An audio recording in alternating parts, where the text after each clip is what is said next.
Hey Wargamers, welcome to the After Action Report for the Marvel Crisis Protocol Battle Report Midnight Suns vs. X-Men. And that was, I don't know what happened in the end game there, but that was definitely an X-Men victory for Greg. 16 to, very likely 16 to 5. I don't think I was getting any other points in that game.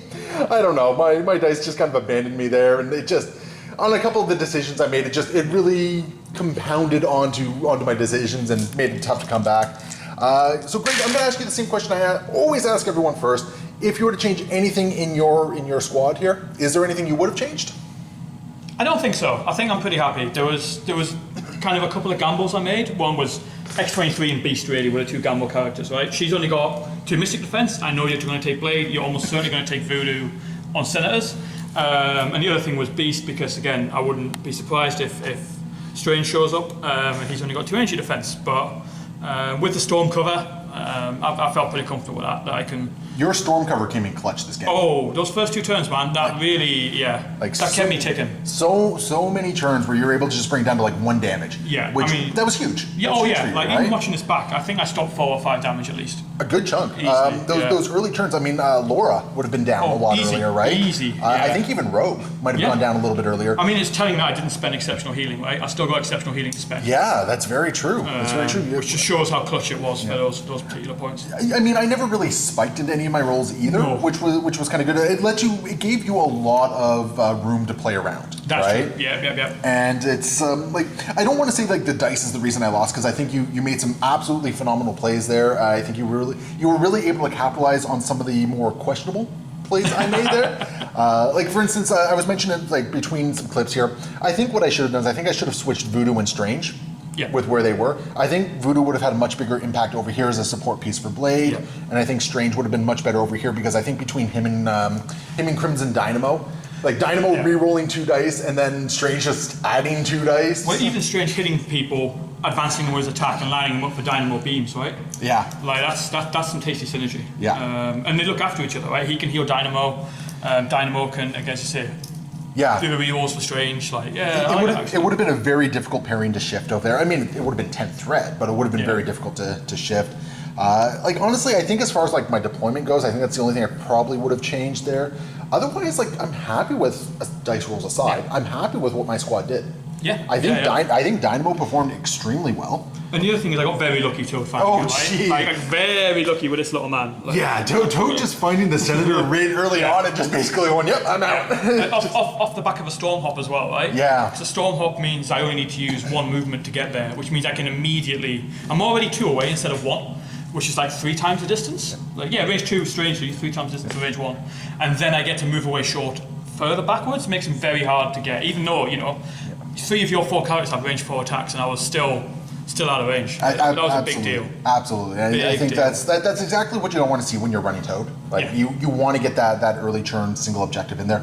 The irony is like I really liked your idea about the cards and all this sort of stuff, but the irony is the one that Blade picked up happened to have actually been the Senator. I don't know where it is at the moment. It actually was the Senator, but we both agreed. It's like, yeah, we'll do it this way. Just random chance.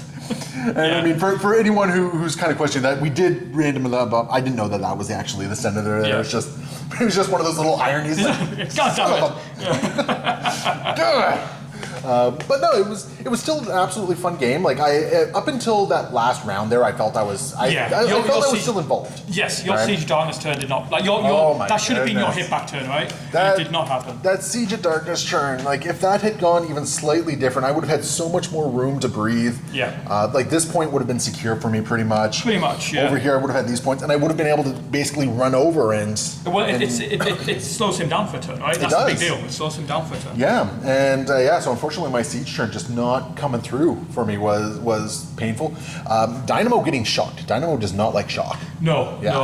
Like that was painful. You shocked him, and then his 2 beams just kind of fizzled out. And that was the main reason Storm, shared over to the side. The other reason, so as an argument was that I didn't think you'd move Dynamo because 2 beams is great, right? Like, yes. Why wouldn't you take 2 beams into 2 different characters? Which means your Voodoo's probably going to come over here. And again, random little known facts about Storm. She has a size 2 character throw. Yep. And the whole point was she was sitting here on 3 power. I think with the turn when I thought you were going to move, she only had 2. But I was like, right, if we get 1 power from the attack. No, sorry, she's on 3. I need 1 power from the attack so she can walk up, throw Voodoo off, Right. zap someone, and then flip an empty point. Yeah. Like that was kind of why she floated here instead of moving over to this side of the board. No, and I think that was absolutely the right move there. You engaged with her when you needed to. She was a great support piece this whole game for you. Like no question. Just that leadership. Like the leadership was Yeah. And interestingly enough, like Laura didn't do a whole lot, but at the same time she was a target. She soaked up. She soaked so much damage. She soaked up so much damage, and because of her healing factor, I put in probably one attack more than I really wanted to. And the sacrifice as well, right? Sacrifice on the rogue helped quite a bit. I was actually kind of okay with that, but then I failed to capitalize and take rogue out, right? Like I don't mind doing a double tap into rogue with one action. That's actually kind of cool, but failing to capitalize on that kind of hurt as well.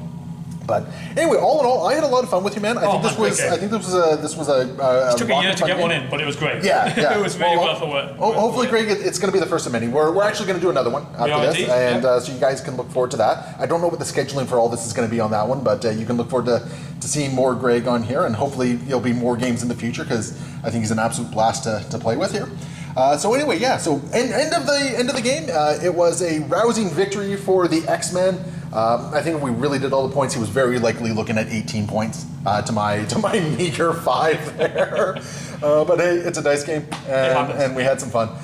So yeah, thank you so much for watching. Leave your comments below, and we will see you next time. Happy wargaming.